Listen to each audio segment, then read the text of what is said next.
Hopefully you're not. Oh, snap. Here we are. What? Hello, everybody. It's me, not Tim or Kareen. I really feel like we want to just throw you guys off as much as possible. So instead of Tim and Kareen, you get the highly anticipated dynamic duo that is Dawson and Justin. Woohoo! Yeah, some of you guys don't even know who Justin is. And quite frankly, it's probably because he does his job really, really well. I guess you could say that, So. hopefully. I mean, yeah. I mean, I'm the same way. A lot of people don't know who I am, but only because I'm good at what I do. Because I haven't done anything bad. You know what I mean? Yeah, you don't do anything bad. Yeah, for the most part, anyway. So, this is Carpool Conversations, and we are going to be discussing... Which way should I go, right or left? Left. Left, good call. We're going to talk about Bitcoin and cryptocurrency. And for those of you who don't know, Justin is our resident professional for North Hills Church when it comes to Bitcoin and cryptocurrency. So, Justin, you have any comments about, just cryptocurrency in general? Yeah, I think a lot of people, they have a lot of misconceptions about cryptocurrency. Yeah. And so I love having conversations with people around trying to help them understand what cryptocurrency is and what are, I guess, like some of the differences between, different types of cryptocurrencies. Yeah. Yeah, like I think, like one of the big misconceptions is that it's just this magical internet money that, doesn't really have any use, and it's kind of just like a fad that'll blow over. Right. That's where most people start. I think that's where they start as they think about cryptocurrency. But which I feel like is a little fair, Like Yeah, it kind of, makes because it's not new. It showed up when 2013, I think, is when it's 2009 actually. 2009. Yeah. Right. So it's older. Yeah, Bitcoin is. Yeah. So misconceptions are that it's fake money almost, or just internet money. Fake or like it's. Okay, here's a great bit. Yeah. A common misconception is that, talking about Bitcoin, for example, Okay. like Bitcoin is just used by criminals and like shady activity, used for shady activity, which obviously I'm sure that happens, yes, but at the same time, which happens with just about everything else. right? Yeah, Shady like stuff happens. let's talk about cash if you want to talk about shady activity, Right. But like, there's the cool thing about Bitcoin specifically is you can track, like they can monitor activities and basically isolate, okay, these are the instances where it has been used for like these specific criteria for illegal activity, and it's less than 2% of the total Bitcoin. I think it's actually less than 1% now of the total Bitcoin transactions. And when you compare that for like the US dollar or something like that, it's actually quite transparent, and a lot of people don't actually use it for illegal activity because it's so transparent. Yeah. So it's almost, it's almost safer. Yeah, it is very, like, everything is trackable. Yeah, like if one of the original Bitcoin investors from like 2013 moved $100 million of Bitcoin, Wow. that's on the public ledger. Yeah. And Anybody can you go can see see when it was moved, where it was moved to. So everything's very, very transparent. Which is it's needed. Yep. Because you can't. It's harder to trace like a money, like a cash trail, because it's paper. You can't follow that, but crypto you can. So I think personally, because I'm new to the crypto space myself. Which, fun story, Justin actually told me. You told me about a year and a half ago. You were like, put $200 into Bitcoin, and you'll make 10% more, or something like that. You'll make a ton of money, I think is your exact words. And I didn't. And guess what I missed out on? A lot of money. A lot of money. I missed out on a lot of money, and it was frustrating because I was like, man, Justin was right, which I don't like to admit, ever. Yeah. That's painful to admit. I find that, right? myself doing it a lot. I like it when you admit that. I know you do. It's annoying when you're right. I don't appreciate it. But lessons were learned. So now I'm involved a little bit. What would you say is like why Bitcoin then? Because there's for those who don't know, there's a ton of cryptocurrency coins out there, like a lot of them. Yeah, there's thousands. Thousands of them. Millions actually, if you're counting, especially if you're counting like NFTs and stuff like that. What's an NFT? Well, let's answer your first question. Right, We're right. gonna NFTs. Yeah, okay. So what is like, why Bitcoin? Why Bitcoin? The big opportunity with Bitcoin is it's basically like a digital version of gold. So like all of the things that make gold valuable, those are the things that make Bitcoin valuable. Only Real quick, right or left? Yes. Right or left? Go right. Right? All right, cool. We're just making this up as we go. I would there's several studies that have been done. Even Fidelity Digital Investments did a research report on Bitcoin, gold, and millennials. Right. And what they found is like it was like the vast majority. It was like 85% of millennials prefer Bitcoin to gold. And that's because Bitcoin is easier to transfer. Right. It's easier to keep safe and secure. It's more divisible. So like, a gold, the cheap, the smallest, like, I don't know what the smallest, I guess it's like a few grams or whatever Yeah. of like gold. But like Bitcoin, each Bitcoin is divisible into 100 million pieces. Right. So, and those are called satoshis. So like it's more divisible, it's more secure, it's easier to store. You can store your Bitcoin in your phone Correct. instead of storing your gold in a tiny little bag. Right. And it's the only asset that has a fixed supply. So like if they wanted to go find more gold, they can go start mining for more gold. Right. Even Elon Musk was talking about, like, I think this was on his Twitter or something. He was talking about the fact that asteroids that are like flying around the Earth have enough gold, like they have more gold in them than we have on Earth. Right. So like all we have to do is once like our space exploration gets advanced enough, go up there, mine a bunch of gold, and just like that, the gold, basically the gold supply is extremely diluted at that point. But Bitcoin has a fixed supply, and like no one person can go and change that. So why? I guess my question is like, because people are making new cryptocurrencies all the time. Yeah. So why can't we make more Bitcoin, if that makes sense? Because you're saying like it's a fixed supply. There's only a certain amount of Bitcoin out there, like a certain amount of coins. Which one coin is worth how much right now? About $50,000? Right now it's around 43,000. 43, but you could just buy pieces of that, like. Yeah, you could buy $1 worth of Bitcoin or $5 worth of Bitcoin. Right. You don't have to buy a whole Bitcoin. So, and then when the worth goes up and down, your dollar, I guess, goes Yep. up and down as well. Exactly. So, like, what's stopping people from just like, I'm going to make one new coin of Bitcoin? So like Bitcoin is everything in cryptocurrency is open. It's basically open source. Right. So what that means is like I could go and I could download, or I could take the Bitcoin code, Right. and I could start my own Bitcoin, right? But it's the exact same code, it has the exact same features, but the problem that I would run into is I have to convince the whole world to buy my Bitcoin instead of the real Bitcoin. Right. When my Bitcoin doesn't have any, like, especially if my Bitcoin doesn't have any difference, like, it's the real advantage that Bitcoin has is it's the first mover. Right. It's Bitcoin, and it's recognized as Bitcoin. If anybody wanted to replicate it, and people have tried, You're just not great, going to get much yeah, out but of like it. no one's going to use it because you're not going to compete with Bitcoin. It's already gained too much traction. Yeah.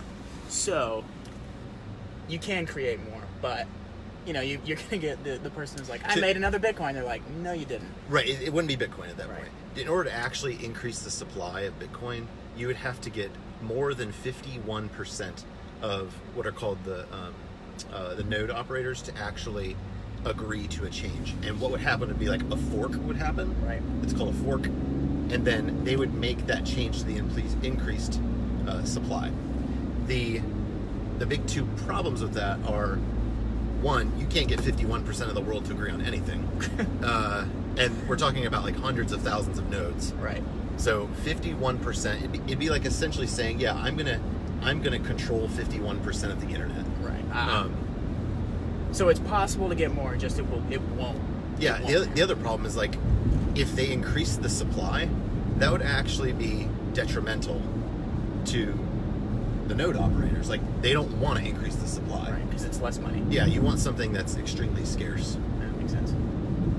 Yeah, I guess that makes sense. I was gonna say, like, we can barely, because Bitcoin, cryptocurrency, is worldwide currency. Like, it's not like U.S. dollars to euros or anything like that. Like, Bitcoin is Bitcoin here as well as it is in Australia, and everywhere in between. So we, as America, we can barely get a 50% of people to agree on anything. Never mind the planet. So someone dropped their shoes out of the car. I think those are actually pants. Oh, that's so much worse. Yes, those were pants. Alrighty. When I was a kid, anytime I would have like my I would like play with my toys outside the window. Mom was like, "If you drop it, I'm not going back." I'm pretty sure that's what happened there. Some kid took his pants off and threw them out the window, and Mom was like, "I'm not going back. You're out of luck." Oh man, it's an unfortunate way to go to church. Oh, so you were asking about NFTs? Yeah. So what does NFT stand for? Okay, so I so far I've only talked really about Bitcoin, right? And there's thousands of coins out there. The Bitcoin's just the big one. Correct. Right. And like each coin serves a very different purpose. Like Bitcoin has a value proposition that no other coin can touch. And similarly, like Ethereum has its own value proposition. So like Bitcoin is the value proposition for Bitcoin is it's digital gold, right? It's scarcity. It's a scarce asset that is extremely easy to store and transport. Whereas Ethereum took this idea, this invention that Bitcoin created, and that's blockchain technology, right? And it made it more innovative. And so like blockchain is just like the way that they read. Correct. So like that's what makes it transparent. Yes. Yeah. And that's how that's how it keeps track of transactions. So like if I send you a Bitcoin, that transaction is.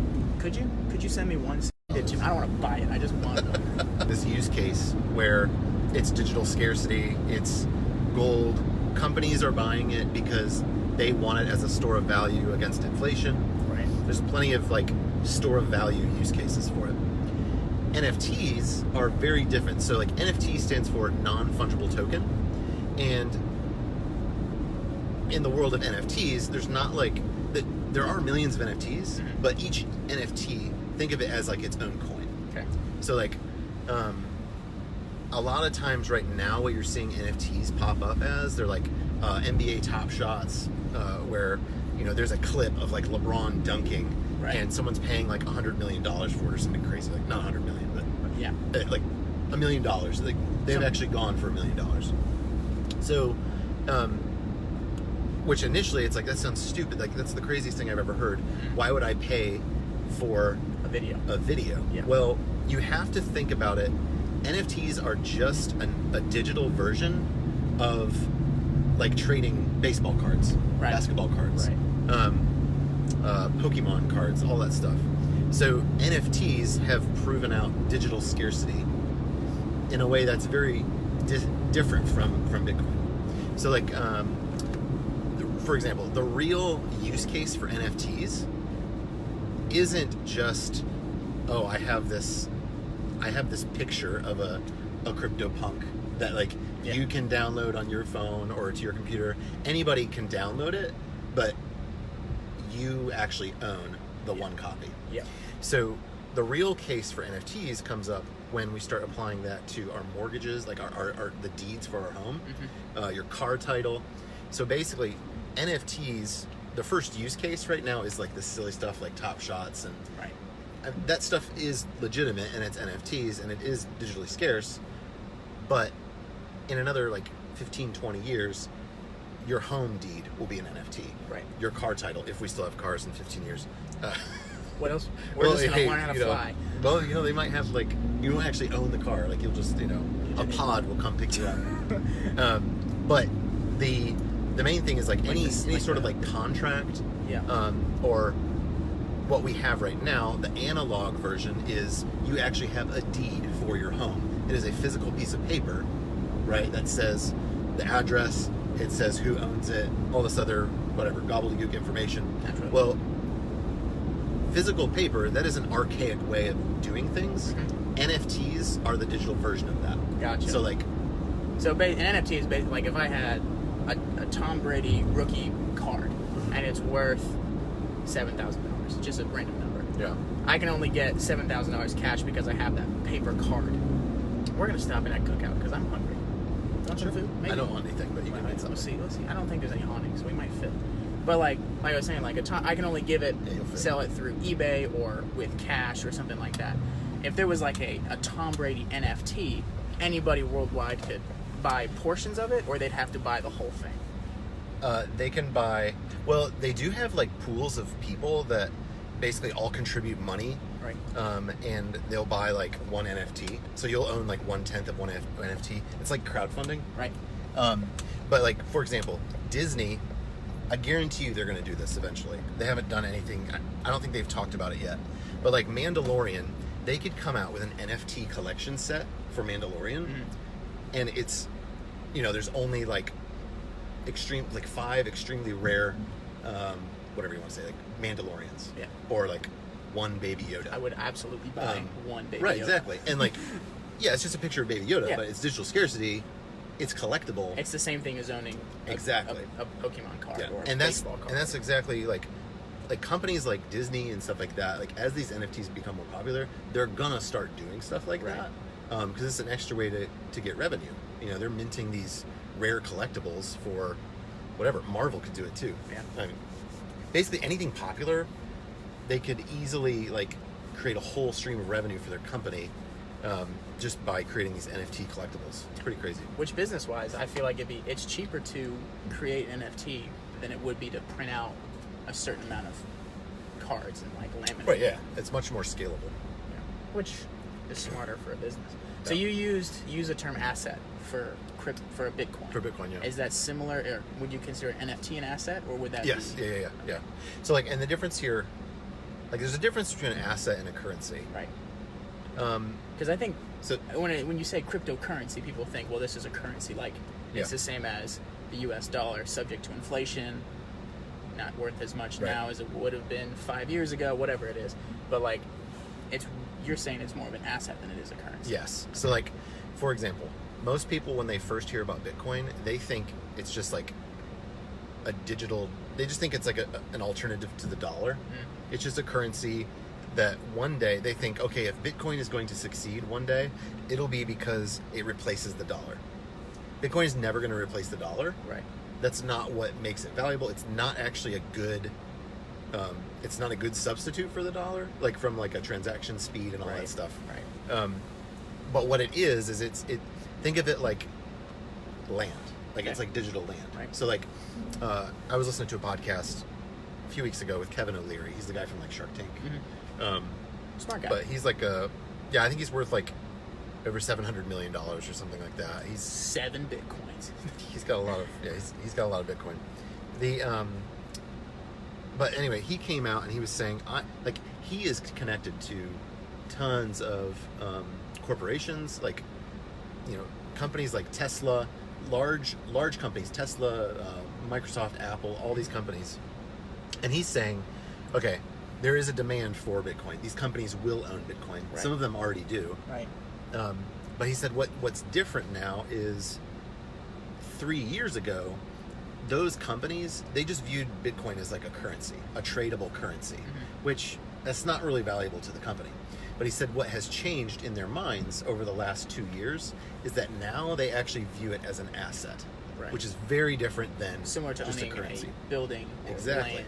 Yeah, so companies, they want to add assets to their portfolio. So like, let's say they have like, I don't know, Facebook or some big company has $500 billion in cash, just sitting there. Which is an asset on its own, but that can...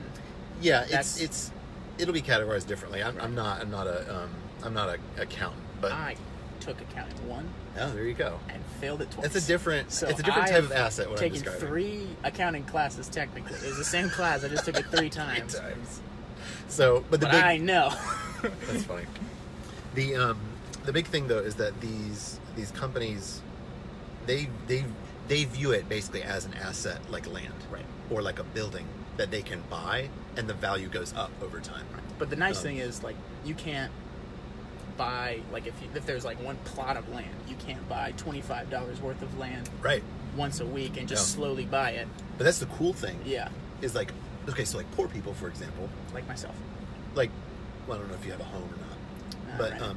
like the way that a lot of poor people are eventually able to build wealth, if you're like low income, well, okay, you want to get a house, you eventually, let's say you're able to get a mortgage, you make payments, and basically through that mortgage, you're able to build wealth. Right. Well, that's a pretty big ask. Right, like you can't just go buy a house tomorrow if you don't have any money or if you don't have gotta put credit history or whatever. down. Exactly. But Bitcoin is essentially a way where you can buy $5 worth of a house, right? You can buy $5 worth of land, for example, and that's how you're building wealth. It's much more accessible to just people that aren't able to afford, more expensive assets like a $200,000 home, which. I mean, if you know anything about the housing market right now, $200,000 is is getting not much less than it yes, used to. yes, much less than it did just 2 years ago. Oh, trust me, because when I got married 3 months ago. What month is this? June, July, August, September. Okay, so 4 months ago. Go me. Yeah. That's crazy. It's gone by fast. It really is.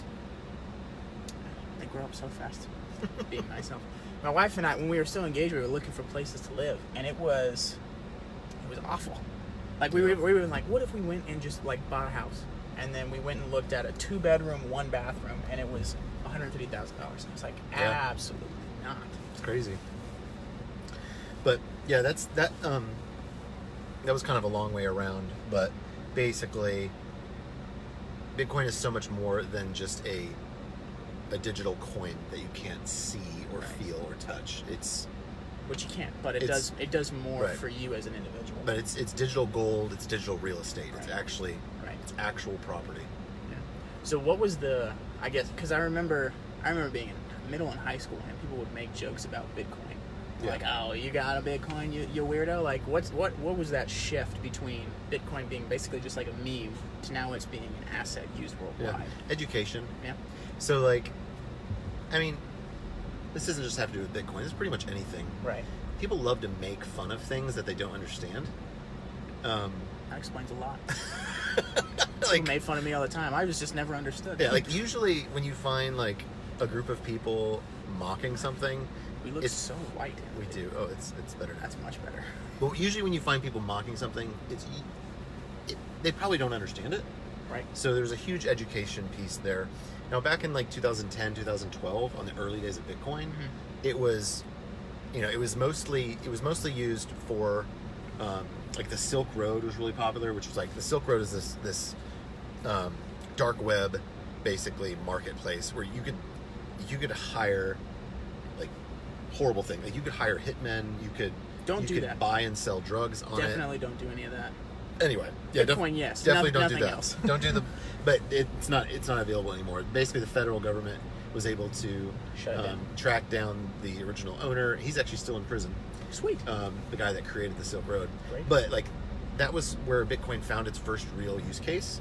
It was an alternative currency used on the dark web. Harder to track back then. Which is exactly why it has that kind of stigma that some people still like think, oh, it's just used for, for sketchy stuff. Right. But education, more people becoming educated on what Bitcoin actually is, and also having more regulation in place from the government, having senators and well-known business people in the financial world over time start saying, no, this is legitimate. Like, this is actually a technology that is very useful. Tom Brady just backed it like a month ago. Oh, yeah. Tom Brady. Steph Curry did too. Everyone in the crypto world is just they just love the fact that Tom Brady, like a lot of athletes are starting to come out with contracts with like these cryptocurrency companies that are. Because I know. FTX I'm a Patriots fan, so I'm a Tom Brady fan. No. I saw like he started backing FTX, which is an app or a company that is used to buy and sell. Yeah, it's an exchange, FTX. Speaking of which, how do you go about buying and selling? So I usually recommend. You can't just like Google buy one Bitcoin. Like it doesn't. Oh yeah, if you just Googled buy Bitcoin, the first link that's going to come up is Coinbase. Yeah. Coinbase is a really useful app. It's the most popular one. It is IRS like compliant. They're going to ask you for your social security number, address. They're going to verify your identity, just like you would be opening a bank account. You got to do that stuff. Right. You have to do that. Which is designed because it has to. That's what keeps it transparent. They have to keep it compliant with Right. the government. So they're going to report, what you bought and sold to the IRS, and you got to pay taxes on that at the end of each year. Right. But Coinbase is a really good one to use because it's easy to set up, and they have like safe tokens. Like they're not going to put some scam, Right. It's like because then it's just going to ruin their company. Yeah, they don't want people to be a part of that. So Coinbase is the big one. That makes sense. So I think a lot of times when I first started like doing some research, I think my first question was, what's the difference between like buying and selling Bitcoin or NFTs to the stock market? There's actually a lot of similarities. So the cryptocurrency like trading never goes down. Right. Like it's always active. So like the stock market is whatever, Monday through Friday, Right. like 9:30 a.m. Eastern Standard Time to. Do you want anything? No. Okay, cool. I'll let you order. One moment as I order. I have no idea what she just said. Sorry, could you say that again? Order whenever you're ready. Oh, thank you. Could I just get some chicken nuggets and cheese bites, please? Nothing up? That is it. Or are we in order? Thank you. See, now I want to use what Bitcoin I have to pay for this. You asked a question. Yeah. What's the difference between the stock market and... Oh yeah. Stock market is like they have open hours and closed hours.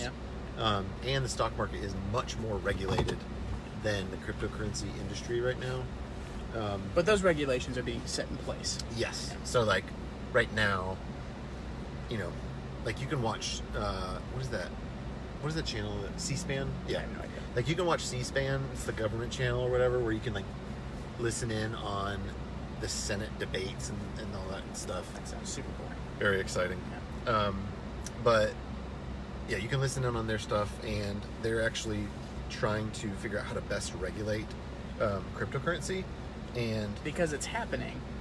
Like there's no way to Yes. like, and this sounds probably worse than it is, but like there's really no way to stop a trade of cryptocurrency because it is worldwide. Like you can right, the kind only of way to like, yeah, you can kind of manipulate the stock market because it's just most of it is really just the United States. Because you're like, if this, from what I know, I'm very uneducated, but it's like buying and selling shares of a company like Apple or Facebook, yeah, or something like that.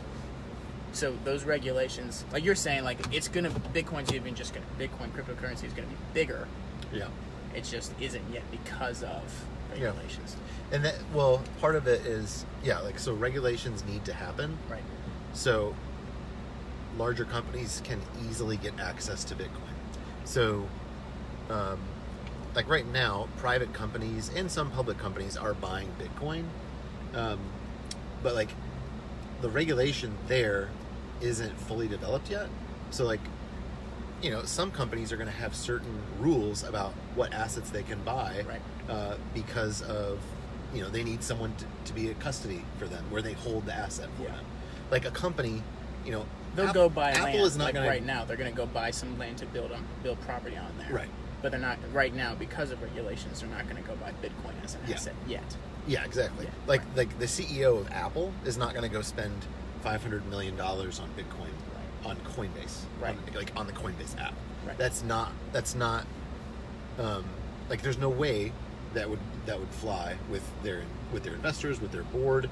So especially the larger companies, and depending on what industry you're in, if you're in insurance and stuff like that, there can be a lot more layers of regulation for those companies to get their hands on something like Bitcoin. And the reality is those companies that will essentially hold the cryptocurrency for a larger company like Apple, Right. they're still being developed and the technology is still growing. So it's still a very young industry. Yeah. But growing quickly. Yes. Quickly. So with that, you with your own cell phone that can download Coinbase or FTX or something along those lines, turn around and go buy some Bitcoin, I would assume now. Yep. And then in 4 or 5 years, when those regulations are in place and those big businesses are going to come in, that the amount of how much your Bitcoin is worth is just going to go through the roof. Oh yeah. Right. Like most of the financial people that are involved in cryptocurrency, like the next benchmark for Bitcoin is to pass the total gold market cap, Right. which is right around $10 trillion right now globally. Yeah. And Bitcoin, it passed $1 trillion for a little bit this year, but for Bitcoin to be worth the total market cap to be $10 trillion, the price of Bitcoin at that point will be $500,000. And like in most of these financial experts' minds, like that's not a matter of if, that's a matter of when When it's going to happen. Yeah. Yeah. Like especially as the just the regulatory systems open up and more companies have access to add more Bitcoin to their balance sheets. Right. Hi, how are you? Good. How are you? You ever had one of their cheese bites before? Yes. They're top tier. They're Top tier. excellent. This is an endorsement paid for by Cookout. Go get their, thank you so much. Go get their cheese bites. Stuff is next level. I'm not gonna eat it while I'm driving because safety first. Right? Safety's first. Safety always comes first. So I guess we'll close with this one. Last question of this carpool conversation. I hope we did a good job. I want to do another one of these. But where would you? I would label you as a Bitcoin expert. Where and when and how much would you advise someone who's like brand new? Yeah. Like someone like listen to this podcast or video or whatever you want to call it, and I was like, yeah, I'm going to get involved. Like how would they get involved? How much should they get involved? Should it be one lump sum, a couple at a time? Like if you were to advise. So I would Joe first New. say I am not a financial advisor, and this is not financial advice. This is for informational purposes only. And Sorry, this is I how dropped my Justin phone. did not get sued. Yeah, I don't want to get sued by some regulation. I will say this: what I have found to be the best strategy for buying Bitcoin for me is called dollar cost averaging. Okay. So, like, if I had, let's say, $1,000 in cash right now to buy Bitcoin, it would not be best for me to just throw all of that into Bitcoin. Right. And the reason is, the main reason there is Bitcoin is very volatile, and like we're in like the upper half of a bull market right now. Like Bitcoin was $4,000 16 months ago, and it's $45,000 right now. Right. So every time Bitcoin goes through this crazy bull market where the price just goes insanely high, it does crash. Every 4 years, it completely crashes. Because people are like, all right, I've made $20,000. Right. There's tons of people out there. Like right now, my cryptocurrency, I am starting to plan and strategize how I'm going to sell all of it. Right. Over the next like 3 to 6 months, there's a high, in my opinion, there's a high chance Bitcoin continues to go absolutely crazy nutso. And that's when people that are experienced in the cryptocurrency market are wanting to sell their Bitcoin because they bought it a few years ago for a few $1,000s. So like, I'm not going to be the person to say, oh yeah, go throw all your money in Bitcoin right now. Because honestly, like, I'm not buying Bitcoin right now. Right. I'm looking to sell my Bitcoin as the price continues to climb. And then in another like 2 years, okay, I'm going to start buying again. Right. Once the price drops, everyone says, oh, Bitcoin, it's over, like it's going to crash, it's going to zero. That's when you buy again. Yeah, that's when I'll start buying again, when no one wants it. So similar idea to stock market, yeah. like sell when it's high, buy when it's Exactly. low. But what I was saying is dollar cost averaging. That's really good way to buy, and you can do that on Coinbase app or Voyager or Gemini, and all it means is like you buy the same amount of Bitcoin every week or every month. Like you can just set it on auto buy. Just And once just a week, buy a little bit $10. over time. $10. Do that for like a few years, and if you come back to Bitcoin in like 4 years after doing that, it's just absolutely crazy how much all those little buys Right. add up, and then you count in the fact that Bitcoin averages 200% growth rate a year for the last decade. It's So hypothetically, $10 a week is $520 a year, but then it grows however much percent. it grows or shrinks. Yeah. Right. So like, let's say the top of Bitcoin's bull market is tomorrow, right? Right. $45,000 is the top. You can expect Bitcoin to basically retrace at least 75%. So what would that would put it like down around $10,000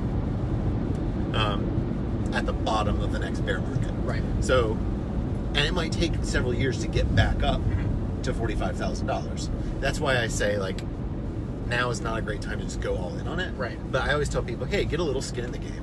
Like Start now. Yeah, the best way to learn is by buying a little bit and just kind of continue to learn as you go. Yeah. How would you learn? I There's, mean, obviously research, but yeah, there's a lot of. I'm very involved on crypto Twitter. yeah. I'm launching. I'm not trying to gain an audience here. I'm launching with a friend. We're launching a little blog basically, where we've put together some resources to help people get started. Yep. And we're gonna have a podcast that we post every once in a while where you're able to kind of like learn with us as we go. But yeah, just there's tons of content out there. Tons